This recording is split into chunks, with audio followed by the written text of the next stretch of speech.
Hi friends, Assalamualaikum. মই আৰিফাই আপোনালোক সকলোকে পুনৰবাৰ মোৰ নতুন এটা ৰেচিপি ব্লগলৈ স্বাগতম জনাইছোঁ। আশা কৰোঁ আপোনালোক সকলো খুব বেছি ভালে আছে। আহকচোন বাৰু আজি মই কি বনাইছোঁ তাকে চাবলৈ মোৰ ভিডিঅ'টোৰ মাজলৈ আগবাঢ়ো। আজি আপোনালোকৰ মাজলৈ লৈ আহিছোঁ ভাপত দিয়া কণীৰ এটা সুন্দৰ ৰেচিপি। মানে ৰেচিপিটো একদম সিম্পল হয় কিন্তু খাবলৈ বহুত বেছি টেষ্টি। তাৰ কাৰণে মই প্ৰথমে কণী ভাপত দিয়া আগতে মই ইয়াৰ মছলাখিনি ৰেডি কৰি লওঁ। এয়া লৈছোঁ পিঁয়াজ, এটা মিডিয়াম সাইজৰ পিঁয়াজ মই কাটি লৈছোঁ, আৰু এয়া লৈছোঁ নহৰু, এয়া আদা, এয়া জলকীয়া এটা লৈছোঁ, আৰু এয়া লৈছোঁ কেইখিলামান নৰসিংহ পাত। আপোনালোকে ইচ্ছা কৰিলে বিলাহী ব্যৱহাৰ কৰিব পাৰে, মই কিন্তু বিলাহী দিয়া নাই। তাৰমানে বিলাহী ৰাতি আমি অকণমান মানে কমকৈ খাওঁ, বিলাহী খুব মানে এভইড কৰোঁ ৰাতি হ'লে। প্ৰথমে এই আটাইখিনি মই এতিয়া ধুনীয়াকৈ মিক্সিং জাৰত মিহি পেষ্ট এটা ৰেডি কৰি লওঁ। আৰু এইফালে মই লৈছোঁ তিনিটা কণী মই কণীকেইটা এনেকৈ ভাঙি ল'ম।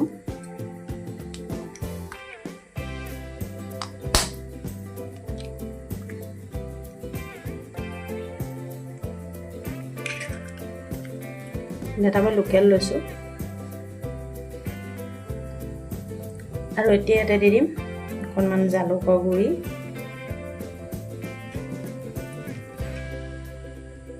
সোৱাদ অনুসাৰে নিমখ, অকণমান জলকীয়া গুড়ি। আমি ভালদৰে ফেটি লওঁ।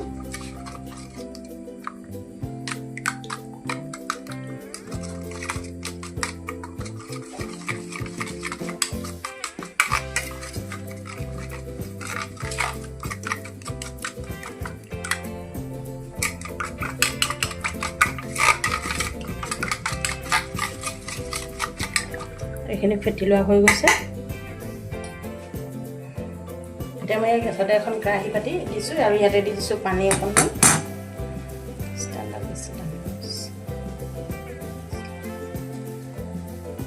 আৰু এতিয়া ষ্টেণ্ডডাল দি ইয়াতে মই এইখিনি দি দিম, দি পেলাই আৰু এখন ঢাকন দিব লাগিব। ইয়াতে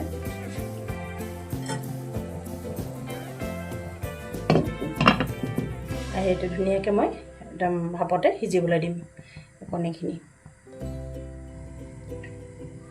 এতিয়া এইখিনি আমাৰ চব 5-6 মিনিটমান হৈ গ'ল, বেছিও হ'ব পাৰে। আৰু এইয়া চব চেক কৰি ল'ম। এতিয়া সিজিছে নহয়তো গম পাব লাগিব। তাৰ কাৰণে কাঠি এডাল লৈছোঁ। এয়া চব ইয়াত কোনো ধৰণৰ লাগি অহা নাই, আপোনালোকে দেখিছে নাই জানো, দেখিছেনে? তাৰমানে এইখিনি সিজি গৈছে। এয়া চব একদম শুকান হৈ আছে। এতিয়া মই গেছটো অফ কৰি দিম, আৰু এইখিনি অকণমান ঠাণ্ডা হ'বলৈ দিম। এতিয়া এয়া চব এইখিনি ঠাণ্ডা হৈ গৈছে, এয়া হাতে চুব পৰা। এতিয়া এইখিনি মই পিচ পিচকৈ কাটি ল'ম।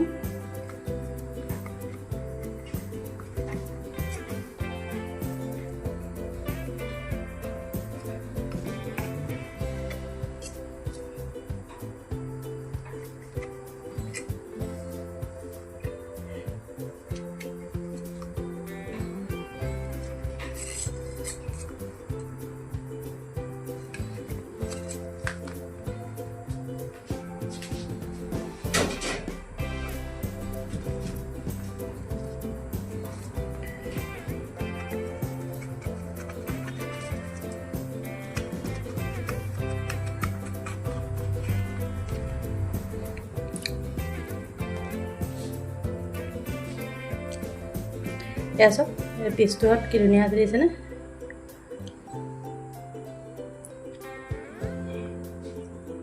এতিয়া মই এইখিনি বনোৱা প্ৰচেছলৈ আগবাঢ়িম।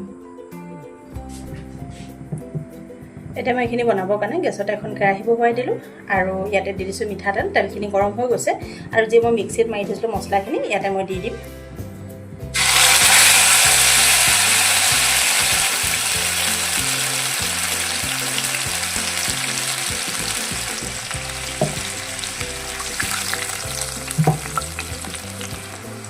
অকণমান পানী দি মই এইখিনি একেবাৰে ধুই দিছোঁ,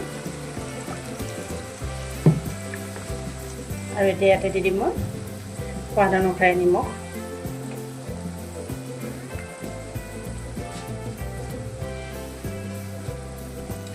যেটো মই মছলাখিনি মাৰোতে অকণমান হালধি দিছিলোঁ যেটো আপোনালোকক দেখুৱা নহ'লে সেইকাৰণে হালধি নিদিওঁ এতিয়া মই জলকীয়া গুড়ি অকণমান দি দিছোঁ কালাৰৰ কাৰণে আৰু দিছোঁ এয়া এচামুচমান ধনিয়া গুড়ি আৰু আধা চামুচমান দি দিম জিৰা গুড়ি এতিয়া এইখিনি মছলাখিনি মই ধুনীয়াকৈ এয়া মজাই দিম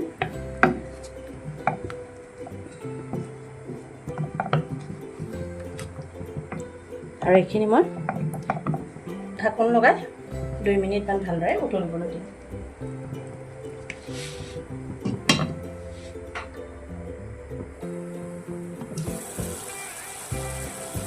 এইখিনি চব ধুনীয়াকৈ ওপৰত তেল বিঙি উঠিছে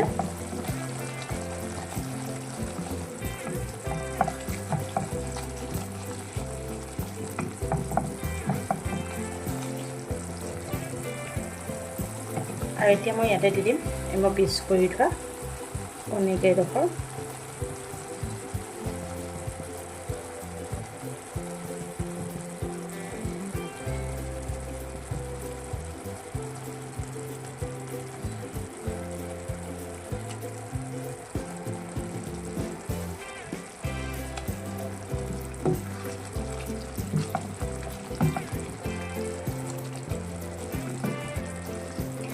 যেটো কণীখিনি সিজিয়া আছে বহুত বেছি মই সিজা কোনো প্ৰয়োজন নাই আৰু এতিয়া এইখিনি বেছি গতমান দি দিম পানী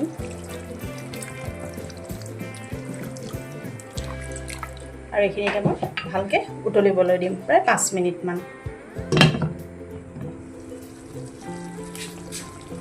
আমাৰ এইখিনি ধুনীয়াকৈ হৈ গৈছে আৰু চব কণীবোৰ কি ধুনীয়াকৈ ফুলি উঠিছে একেবাৰে আৰু এতিয়া মই গেছটো অফ কৰি দিম আৰু অকণমান ঠাণ্ডা হোৱাৰ পিছত আপোনালোকক সাৰ্ভিং বলত সাৰ্ভ কৰি দেখুৱাম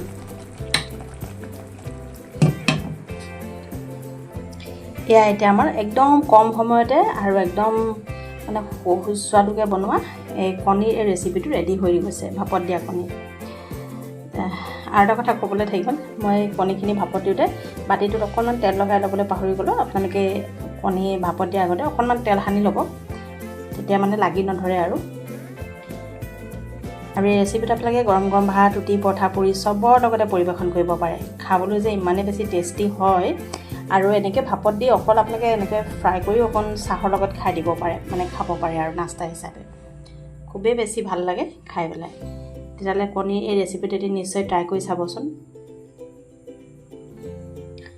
যদি আপোনালোকে মোৰ এই ভিডিঅ'টো চাই ভাল পালে তেতিয়াহ'লে মোৰ ভিডিঅ'টো লাইক কমেণ্ট আৰু শ্বেয়াৰ কৰিবলৈ নাপাহৰিব আৰু আপোনালোক যদি মোৰ চেনেলত নতুনকৈ আহিছে তেতিয়াহ'লে অনুগ্ৰহ কৰি মোৰ চেনেলটো ছাবস্ক্ৰাইব কৰি দিব আৰু কাষতে থকা বেল আইকনটো প্ৰেছ কৰি দিব তেতিয়া আপোনালোকে মোৰ নতুন নতুন ভিডিঅ'বিলাক পাই থাকিব আৰু যদি আপোনালোকে মোৰ ভিডিঅ'বিলাক ফেচবুকত চাই আছে তেতিয়াহ'লে অনুগ্ৰহ কৰি মোৰ ফেচবুক পেজটো ফ'ল' কৰি ল'ব তেতিয়া আপোনালোকে মোৰ নতুন নতুন ভিডিঅ'ৰ আপডেটছবিলাক পাই থাকিব তেতিয়াহ'লে আকৌ এটা নতুন ৰেচিপি ব্লগত পুনৰ লগ পোৱাৰ প্ৰতিশ্ৰুতিৰে আজিলৈ আহিছোঁ তেতিয়ালৈকে সকলো সুস্থ থাকক সুখী থাকক বাই বাই